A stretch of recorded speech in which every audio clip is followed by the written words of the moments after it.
zao zinakuwa kana kwamba ni sauti moja wakianza kusifu. Na ndio tendo ilifanyika wakati linakwenda kuchukuliwa sanduku la agano nchini, sanduku la agano katika nchi ya Ufilisti.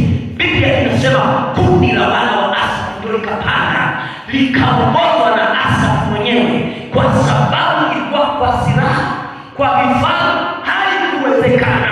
Watu walipiga mabomu, haikuwezekana, isipokuwa kwa sauti za wana wa Asafu ambao walizitengeneza